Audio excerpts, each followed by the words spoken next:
वंदे मातरम। एक छोटी सी चीज़ आपको शेयर करना था। और लॉकडाउन लगने के बिल्कुल एक दिन पहले मैं सब्ज़ी लेने गया था। तो आपको खुद के अपने काम करना है जो है, तो मैं सब्ज़ी लेने गया था। तो वहाँ पर एक सब्ज़ी वाला है, आते जाते दुआ सलाम होती रहती है। मैं बहुत सम्मान करता हूँ इन लोगों का जो मतलब जिनकी रोज़मर्रे की ज़िंदगी बहुत कठिन है ना। तो उसने मुझसे एक सवाल पूछा, गुप्ता जी हैं, मैं उसका उस दिन जवाब नहीं था, लेकिन गुप्ता जी आपके लिए वीडियो समझ लीजिए। जो सब्जी वाले भाई ने मुझसे पूछा था, उन्होंने एक बात पूछा था कि मास्टर जी बोलते हैं मेरे को, बोले मास्टर जी आप एक बात बताइए, आपकी आवाज़ सुनते हैं लोग। उसने एक सवाल किया कि क्या कोरोना गरीब आदमी के लिए बस है?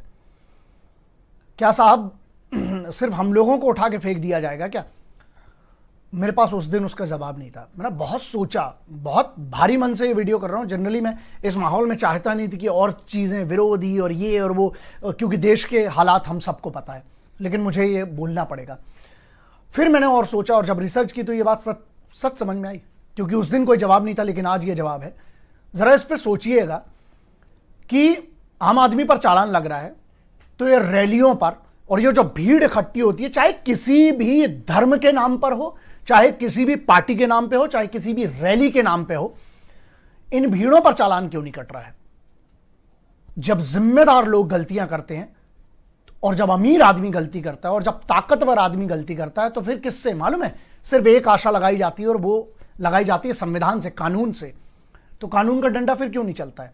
नियम गरीब के लिए क्यों अलग है, अमीर के लिए क्यों अलग है? अगर कॉन्स्टिट्यूशन ऑफ इंडिया, अगर हमारे संविधान ने समानाधिकार दिया है, तो ये भेदभाव क्यों समझ में नहीं आता है? दूसरी चीज, जब हम किस पर भरोसा रखते हैं? आप किसी एक पर तो रखते होंगे, मैं भी किसी पर रखता हूं, लेकिन वो सुप्रीम पावर जो है, वो सुप्रीम पावर आपके कारण किसी और की जान जोखिम में डालने का मुझे तो नहीं लगता है कि किसी ने कहीं से भी अधिकार दिया है। तो सिर्फ ये सवाल है, मैं रख रहा हूं।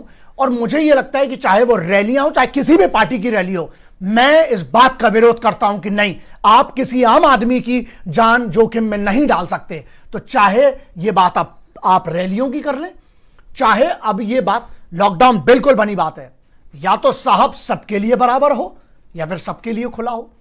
ये कैसी बात है कि अगर किसी के पास ताकत है तो उसके लिए कुछ नहीं। अब जो वो चाहे वो हम बात यहां, मुझे पता है मैं जो ये वीडियो कर रहा हूं ये बहुत खतरनाक है। क्यों? क्योंकि आजकल तो ये माहौल क्या हो गया है, मैं किसी धर्म के खिलाफ की बात नहीं कर रहा हूं, मैं सीधे, और जो बहुत बड़े ठेकेदार बैठे हैं, चाहे वो किसी भी धर्म के, चाहे हिंदू मुस्लिम सिख ईसाई, किसी भी धर्म के जो ठेकेदार अगर बैठे हैं, ये बात बस ध्यान रखिएगा साहब कि धर्म को पालन करने वाले ही लोग अगर मर जाएंगे तो धर्म चलेगा कैसे? जो लोग हमारे हाथ पैर पड़ते हैं, हमारे हाथ चूमते हैं, हम चाहे नमाजों की बात करें, चाहे आरतियों की बात करें, अगर लोग ही नहीं बचेंगे, अगर इस महामारी में लोग ही मर गए, तो क्या काम का रह जाएगा फिर? हमारा काम है कि धर्म से रास्ता दिखाना। धर्म का मतलब क्या होता है, या किसी भी मजहब का रास्ता क्या है? रास्ता दिखाता है वो। तो रास्ता दिखाएं। मैं हमेशा से कहते आया हूं और फिर मुझे वो बात याद आई और फिर से कहता हूं कि ना गिरजाघर जानता है, ना गुरुद्वारा जानता है, ना मस्जिद जानता है, ना शिवाला जानता है। जो भूखा है बच्चा वो निवाला जानता है।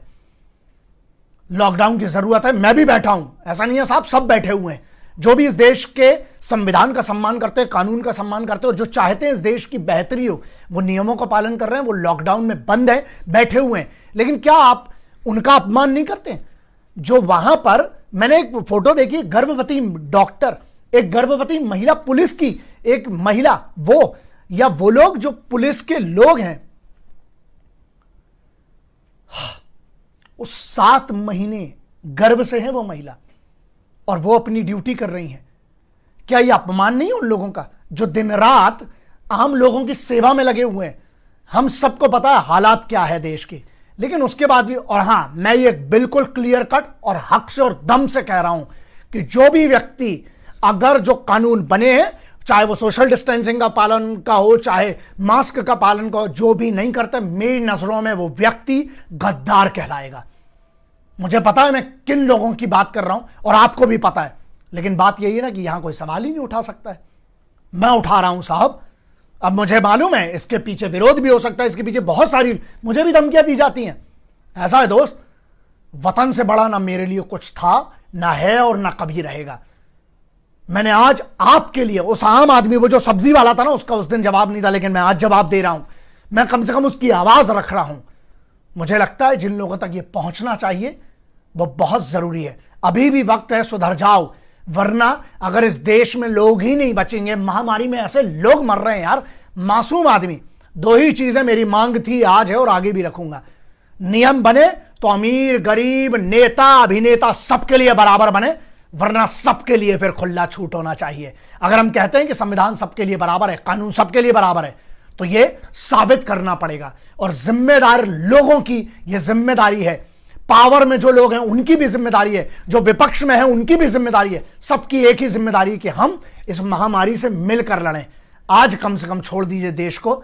आपको बहुत मौका मिलेगा राजनीति का भी, रैलियों का भी, चुनावों का भी, और धर्म के हम अपने अपने जितने मजहब हैं, चाहे ईद हो चाहे दिवाली हो, सबको मनाने का हमें वक्त मिलेगा। सबसे पहली जरूरत है आज नियमों का पालन करके मरे ना, और अपने कारण किसी को मरने ना दें। जय हिंद, वंदे मातरम, इंकलाब जिंदाबाद, भारत माता की जय।